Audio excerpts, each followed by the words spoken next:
Hi, Tuesday, October 15th, 2024. Jason Shapiro reporting. So, kind of interesting day today.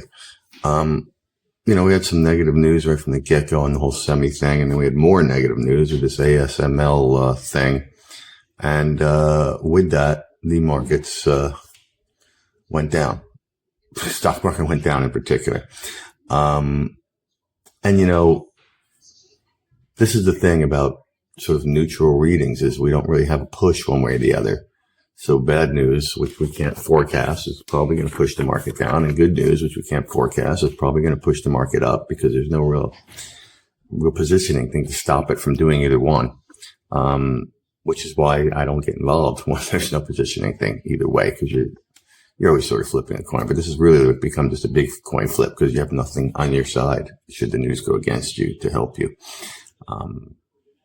So that's really what went on in stocks today. Bonds were up from the get-go, and you can tell me if you want that it was based on some New York Empire manufacturing, whatever that number was, but it's such a minor number. I don't know what that was all about.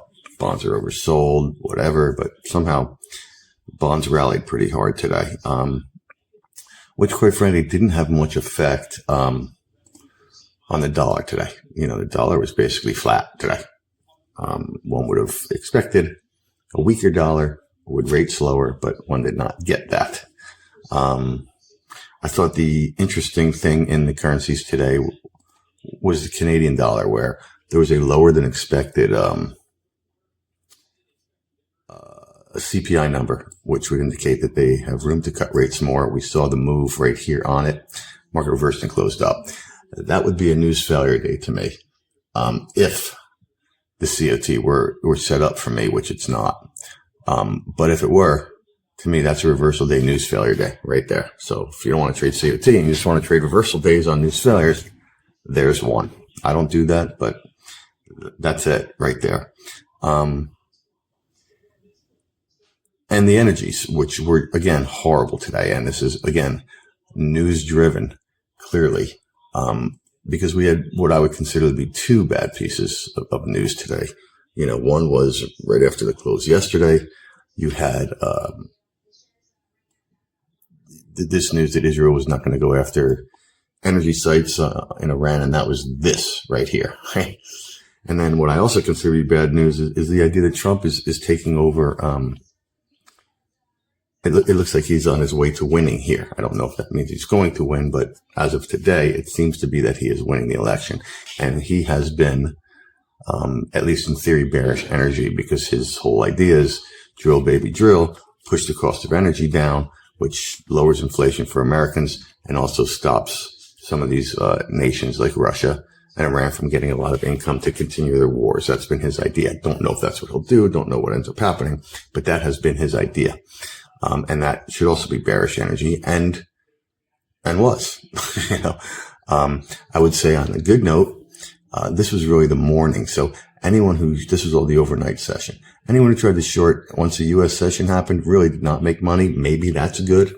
The fact that the idea of Israel bombing Iran is out of the market now, or bombing Iran's energy sites is out of the market now, which is good. We did not at least take out lows on that, right? We've taken out the idea that Israel was going to bomb Iranian sites, and yet we're still way above where we were. Now, we might be going back down there for all we know. But we also have, in this time period, Trump was losing by quite a bit now and seems to be winning, at least by some measures, by quite a bit now. And yet we're still above. So that's the positive side. Just might be me hoping, since I'm still long, a piece of this thing. But I like the idea that they've taken out the Israeli thing. Because now it could either only be put back in, but they can't come out with more news that Israel's not going to bomb Iranian, oil installations, because that's already in there. So they can't come out with more news of that. So, I kind of am hopeful on that idea. I'm also hopeful on the idea that two of our favorite fades, remain short crude and energy, so that maybe will be supportive as well. But let's see. Even a broken clock gets it right once in a while. So there's that.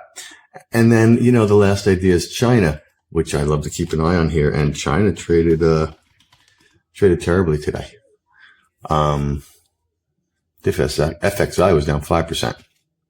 Okay. This thing is on the lows since the big Chinese New Year freak out when everybody was coming back from Chinese New Year and was going to buy the heck out of all of this, which is where it topped. And it's down quite a bit from then, from 36 and change to 31 and change, 5 points on the 36.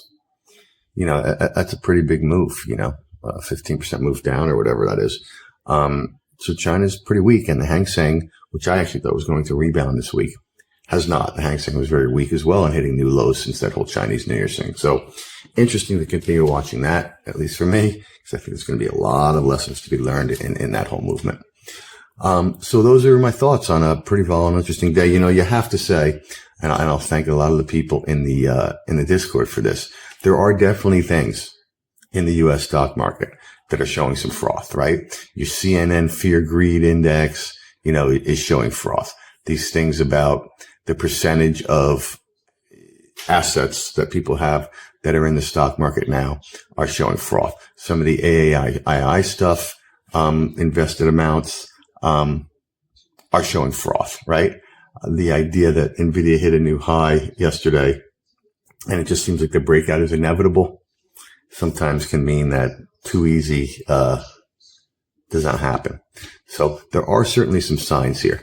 I still don't think that the stock market said it's all time high, but there are certainly some signs here that maybe there's a little bit of froth that needs to be blown off the top before we can continue. Wouldn't be abnormal for the market to just kind of go nowhere for a while, which in theory, the Nasdaq has been doing. So, and then we have that too. The Nasdaq is still yet to lead, but and certainly lagged today. So just things to think about. COT doesn't have me in the stock market stuff anyway. I'm not worried about which way the stock market goes, but for people that are involved in that, something to think about. Okay. All right. Thanks. Hope that helps. Hope everyone had a good day, and we'll talk again tomorrow.